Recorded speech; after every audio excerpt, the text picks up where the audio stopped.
How to finish maths in just 8 days? Are you excited to listen this? Hello friends, this is me Mudita and once again welcome on Mudita yes warriors. तो Sunday की एक और धमाकेदार video आपके लिए आ चुकी है। क्या आप भी एक्साइटेड हैं? अगर एक्साइटेड हैं तो आप भी इनकी तरह डांस कर सकते हैं। तो देखिए, आप लोगों को मिड टर्म के बारे में अब डायरेक्ट और फाइनल के बारे में सोचना है। आप लोग यूटीज़ के बारे में मत सोचिए, क्योंकि आप मुदिता यस के स्टूडेंट हैं तो यू आर वॉरियर्स एंड आप किसी भी एग्ज़ाम के लिए ऑलरेडी प्रिपेयर होंगे इन एडवांस। कोई भी एग्ज़ाम ले लो, हम तो सब कुछ करके बैठे हुए हैं। ठीक है, तो आप लोग को मैं स्ट्रैटेजी बताने वाली हूँ जिससे आप पूरा मैथ्स का सिलेबस जस्ट 8 डेज़ में फिनिश कर लेंगे और आप कोई भी एग्ज़ाम देने के लिए प्रिपेयर होंगे। सो स्टार्ट करते हैं। और हाँ, एग्ज़ाम के बारे में एक इम्पॉर्टेंट टिप भी देने वाली हूँ वीडियो के एंड में, सो मिस मत करना और ना ही स्किप करना। ठीक है, स्टार्ट करते हैं। First of all, divide mathematics in 3 section. आपको अपनी मैथ्स की बुक को 3 पार्ट्स में डिवाइड करना है। अब इसका मतलब ये नहीं कि आप कैंची से काट के 3 पार्ट्स में डिवाइड कर दें। ठीक है, चैप्टर्स को डिवाइड करना है। कैसे डिवाइड करना है वो भी मैं बताऊंगी। यहाँ पे आपको 3 शेप्स नज़र आ रही हैं, 1, 2 and 3। 1 is circle, second is square, 3 is triangle. अब आप ये मत बोलना कि आधी सर्कल को फाड़ के सर्कल बनाना है, आधे को स्क्वायर आधे को ट्रायंगल। ठीक है, ऐसा बिल्कुल नहीं करना है। आपको चैप्टर्स कुछ कैटेगरी में डिवाइड करने हैं। Sounds different type of chapters, like आपको बी में रखना है ऑल ज्योमेट्री चैप्टर। जितने भी हमारे ज्योमेट्री के चैप्टर्स हैं उसे हम बी सेक्शन में रखने वाले हैं।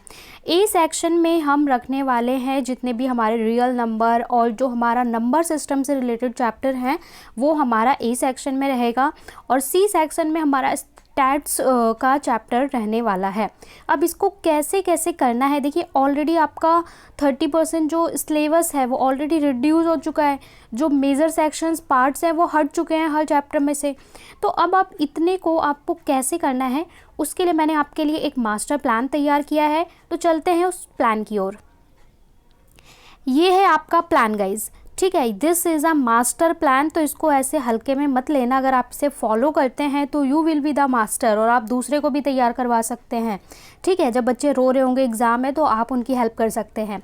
फर्स्ट ऑफ ऑल देखिए, ए कैटेगरी लिखी हुई है, ए सेक्शन, जिसमें यहाँ 4 चैप्टर्स रखे गए हैं। ठीक है, कॉलम वाइज देखिए 1, 2, 3, 4। अब कैसे कैसे करना है वो भी मैं बताऊँगी, इसलिए ध्यान से सुनिए। बी सेक्शन यहाँ पे आप देख सकते हैं, यहाँ पे आपका अगेन यहाँ पे 5 चैप्टर्स रखे गए हैं, 6, 7, 8, 10, 11। और जो सी सेक्शन है यानी कि ये हमारा ज्योमेट्री वाला सेक्शन है। स्टैट्स वाले सेक्शन में अगेन 4 चैप्टर रखे गए हैं और इसको 3 डेज़ दिए गए हैं, इसको 3, इसको 2 डेज़ दिए गए हैं। ठीक है, इतनी बात समझ में आ गई। अब पहले चलते हैं हम ए सेक्शन की तरफ कि ए सेक्शन आपको कैसे ख़त्म करना है। तो ए सेक्शन में आपको एक दिन में क्या करना है, रियल नंबर एंड पॉलिनोमियल, इसको एक दिन में 1 डे में फिनिश करना है।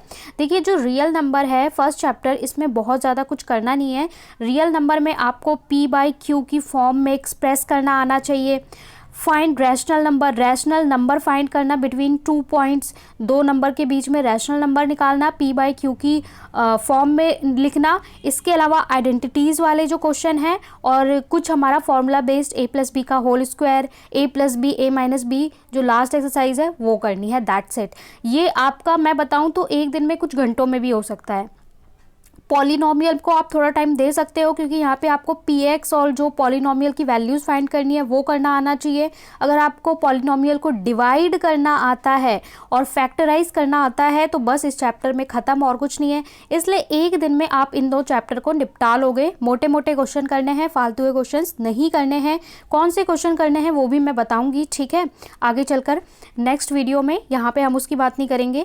थर्ड चैप्टर में तो बेटा कुछ है ही नहीं। थर्ड चैप्टर तो विद इन 15 मिनट आपका फिनिश है। कोऑर्डिनेट ज्योमेट्री में आपसे कहा गया है कि कार्टेशियन प्लेन्स क्या होते हैं। आपको प्लेन पता होना चाहिए कि ये एक्स एक्सिस है, ये वाई एक्सिस है। एक्स एक्सिस को क्या कहते हैं, इसके 2 नाम होते हैं। वाई एक्सिस के क्या होते का नाम होते हैं, ऑर्डिनेट, एब्सिसा। इनके नाम पता होने चाहिए। साथ में अगर आपको बोलता है 3,4 तो you have to able to locate 3,4, that mean 3 और 4। तो आपको पॉइंट को लोकेट करना आना चाहिए। That's it. ऑलराइट। इसके अलावा इस चैप्टर में कुछ भी आपको नहीं करना है। क्वेश्चन अगर हम चैप्टर 4 की बात करें तो 3, 4 को आप एक दिन दोगे, 1, 2 को आप एक दिन दोगे। और 4 चैप्टर में भी देखिए आपको ग्राफ बनाना आना चाहिए, यानी x + y 2 वेरिएबल = 6, इसके लिए ग्राफ बनाना आना चाहिए। यहाँ पे भी आपके सिलेबस में बोल दिया है जो स्टेटमेंट वाले क्वेश्चन हैं वो कट चुके हैं, तो सिंपल आपको वैल्यू फाइंड करनी आनी चाहिए और ग्राफ बनाना। और ग्राफ बनाने के लिए आपको पता है, सिंपल सा टेबल बनाओ, x लिखो, y लिखो, x की वैल्यू 0, 1 यहाँ इक्वेशन में पुट करो, ठीक है, और जो वैल्यू निकले उसको ग्राफ पे आप प्लॉट कर दो। यही आपको करना है। अगर आपको सिंपल ग्राफ ड्रॉ करना आता है वैल्यू निकाल के, तो ये 4 चैप्टर भी खत्म। तो यहाँ पे आपने एक दिन दिया, यहाँ पे आपने एक दिन दिया, 2 दिन में ये आपका जो फर्स्ट सेक्शन है वो ख़त्म हो जाएगा, इसमें कुछ भी नहीं है। इसके बाद चलते हैं बी और सी। जो भी आपको अच्छा लगता है आप वो पहले कर सकते हो। इसके लिए मैंने 3 दिन दिए हैं। 3 दिन क्यों दिए हैं अभी बताती हूँ। देखिए यहाँ पे आपको क्या है, lines and angle, triangle, quadrilateral, circle and construction को रखा गया है। Lines and angle and triangle इन्हें आप साथ में कर सकते हो एक दिन देके, क्योंकि ये थोड़े सिमिलर हैं। देखिए ट्रायंगल थोड़ा इजी है, लाइंस एंड एंगल बच्चों को थोड़ा सा टफ भी लग सकता है। ट्रायंगल क्या है, यहाँ पे आपको कॉन्ग्रेंसी वाला जो फैक्टर है, तो कॉन्ग्रेंसी अगर आपको समझ में आती है तो कॉन्ग्रेंसी में भी कोई दिक्कत नहीं होती, ज़्यादातर चीज़ें क्वेश्चन में दी होती हैं, तो गिवन टू प्रूफ से आप निकाल लेंगे। इन्हें एक दिन में आपको ख़त्म करना है। क्वाड्रिलेटर में कुछ भी नहीं कटा है, तो क्वाड्रिलेटर को आपको सेपरेट, क्वाड्रिलेटर को कंस्ट्रक्शन के साथ दे सकते हैं या क्वाड्रिलेटर को एक दिन सेपरेट दे सकते हैं, ठीक है। क्वाड्रिलेटर के लिए एक दिन सेपरेट दे सकते हैं और एक दिन में आपको क्या करना है, सर्कल और कंस्ट्रक्शन। सर्कल में भी आपको क्या करना है, सर्कल में भी जो 10.1 है, 10.1 उसमें कुछ है ही नहीं, ट्रू फॉल्स है। 10.2 उसमें भी कुछ नहीं है, 2 क्वेश्चन है, वो भी थ्योरम बेस्ड है। 10.3 वो भी, उसमें भी आपको क्वेश्चन करने वाले नहीं है। जो आपको करना है वो लास्ट में 10.5 एंड 10.6 जो लास्ट एक्सरसाइज है वो आपको 10 चैप्टर से करना है। कंस्ट्रक्शन, तो जो कंस्ट्रक्शन में आपको करना है, केवल आपको सारे एंगल्स बनाने आने चाहिए, लाइक 60 डिग्री, 75 डिग्री, 135 डिग्री, ये एंगल्स ड्रॉ करने आने चाहिए, दैट्स इट। और आपको जो 11.2 एक्सरसाइज है उसमें भी केवल जो स्टार्टिंग के क्वेश्चन नंबर 1 और 2 हैं वो उस टाइप के क्वेश्चन आने चाहिए, बाकी इसमें नहीं आएगा आपके एग्जाम में, ठीक है। तो ये आप फिनिश कर लोगे। एक दिन इसका हो गया, एक दिन इसका हो गया और एक दिन इसका हो गया। 3 दिन में यह आपका जो बी सेक्शन है वो ख़त्म हो जाएगा। अब बात करते हैं सी सेक्शन की। सी सेक्शन में हीरोज फार्मूला है, surface area, volume, stage, probability. तो यहाँ हीरोज फार्मूला और प्रोबेबिलिटी को, इन दोनों को आप वन डे दे सकते हो, इन दोनों को एक साथ रख सकते हो, क्योंकि प्रोबेबिलिटी बहुत ईजी है आपकी क्लास में, सिंपल फार्मूला बेस्ड है, ठीक है। और हीरोज फार्मूला में भी सारे क्वेश्चन नहीं आने वाले हैं, जो 12.1 के हैं उन्हीं क्वेश्चन पे फोकस करना है, 12.2 नहीं आएगी, ठीक है, क्योंकि इसमें भी आधा सेक्शन कट चुका है। तो इन दोनों को वन डे देंगे आप।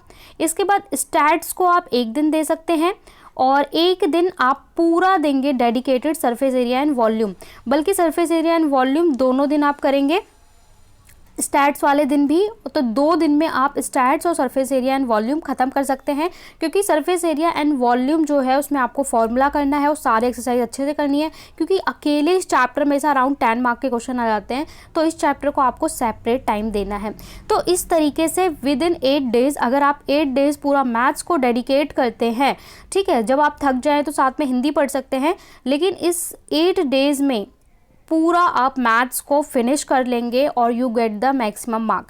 अब आपके लिए एक, मैंने बोला था कि वीडियो के एंड में टिप होगी, तो आपके लिए टिप ये है कि जब भी आप मैथ्स का एग्ज़ाम अटेंड करने जाते हैं, पेपर अटेम्प्ट करने जाते हैं, तो आपको सभी चैप्टर में क्वेश्चन अटेम्प्ट करने से पहले फॉर्मूला ज़रूर लिखना है।